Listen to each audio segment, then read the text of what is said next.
Alors salut à tous, dans l'item 10.4, on vous demande de donner les trois caractéristiques du faisceau laser et on va jouer au jeu du timer. Je vous laisse 10 secondes pour trouver ces trois caractéristiques.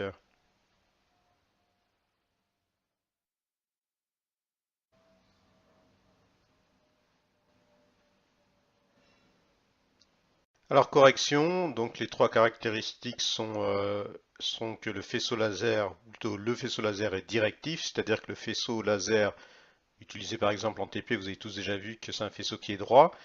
Il est concentré, c'est-à-dire qu'il est très puissant. Vous savez qu'avec le laser, on peut même couper des tôles métalliques.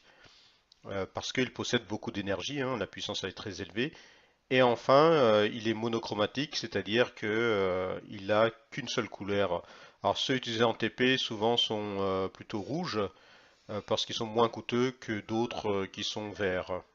Alors on va voir ces trois caractéristiques à travers deux types de lumière. Un, ça sera le faisceau laser qu'on va comparer à une lampe à incandescence. Donc voilà, j'ai dessiné en fait deux sources de lumière. Donc l'une c'est la lampe à incandescence et le deuxième c'est le laser dont je cherche à comparer la lumière. Alors on voit bien que dans le cas de la lampe à incandescence, le faisceau n'est pas directif puisque le faisceau part dans tous les sens, tous les sens de l'espace. Voilà, il est plutôt volumique. Alors que dans le cas du laser, c'est directif, hein. Ici c'est suivant la verticale. Donc on dira que la lampe à incandescence n'est pas directif, et alors que le laser, son faisceau, il est directif. Je l'ai expliqué tout à l'heure, un concentré, ça veut dire qu'il est très puissant, c'est-à-dire qu'il peut carrément découper, ce faisceau laser, il peut découper voilà, il peut brûler une plaque métallique, hein. Alors que une lampe, euh, elle peut pas découper une plaque métallique. C'est ce que j'ai écrit ici, hein. Le laser, il est concentré, alors que la lampe à incandescence ne l'est pas. Enfin, le faisceau laser, il est monochromatique parce que il a une seule couleur. Voilà, il est monochromatique en un seul mot. Là, j'ai plus beaucoup de place. Ça veut dire une seule couleur. Alors ici, je vais l'écrire en rouge, puisque mon laser, je l'ai dessiné son faisceau rouge. Donc c'est rouge ici. Voilà. Alors que la lumière issue du soleil, donc alors que la lumière issue pardon, de la lampe à incandescence, elle est blanche. Et vous savez que le blanc, c'est en fait une succession de couleurs monochromatiques qui va dans le spectre du rouge au violet, hein. Ok, donc c'est pas du tout la même chose. Voilà, c'est ce que j'ai représenté ici, hein, d'accord? Ce que j'ai écrit ici, c'est pas monochromatique. Alors pour conclure, on va essayer de comprendre comment fonctionne le faisceau laser, ou plutôt un laser. Alors, le laser fonctionne par émission stimulée. Voilà. Euh, Contrairement à la lampe qui fonctionne par émission spontanée.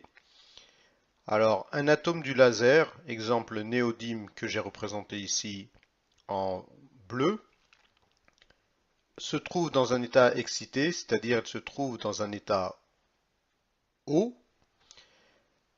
Et comment il a été excité? Ben, il a été excité grâce à de l'énergie apportée par une source qu'on appelle lumière flash. Alors la lumière flash, je l'ai représentée là.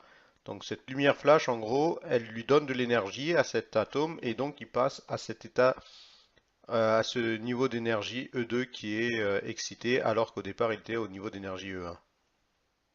Alors le but d'un laser, c'est de d'émettre de la lumière dans une même direction. Donc on va forcer à ce que l'atome de néodyme se désexcite et retourne dans son état fondamental, c'est-à-dire le plus bas. Alors pour cela, on va le stimuler. Voilà pourquoi on parle d'émission stimulée. C'est-à-dire qu'on va se débrouiller pour le pousser. Donc on va le pousser pour qu'il tombe et il aille à son état fondamental.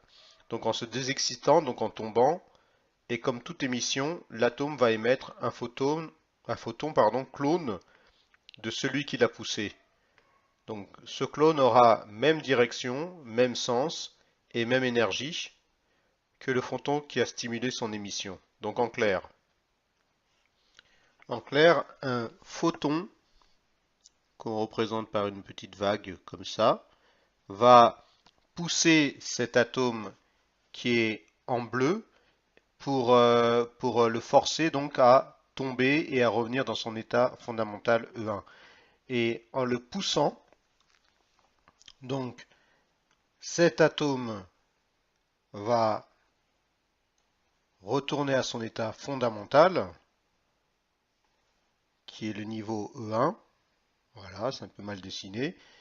Et comme il tombe, il émet, enfin c'est une émission, donc il va émettre un autre photon exactement similaire au premier qui était là. Et d'ailleurs, celui-là, il continue sa vie, hein.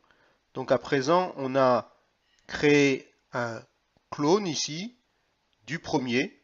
Donc voilà pourquoi c'est beaucoup plus énergétique, puisque à partir d'un seul photon, on en a deux. Et ces deux vont à leur tour rencontrer d'autres atomes de néodyme, voilà, d'autres atomes de néodyme, et ainsi de suite, ça va faire une réaction en chaîne. Donc ça va faire que, primo, ça va être un faisceau plus puissant, puisqu'on a de plus en plus de photons. Il reste monochromatique, puisque il est clone, le deuxième est le clone du premier, qui était rouge, par exemple, dans notre cas. Et enfin, ils vont tous dans la même direction, voilà pourquoi c'est directif. Donc voilà une interprétation microscopique du fonctionnement du laser.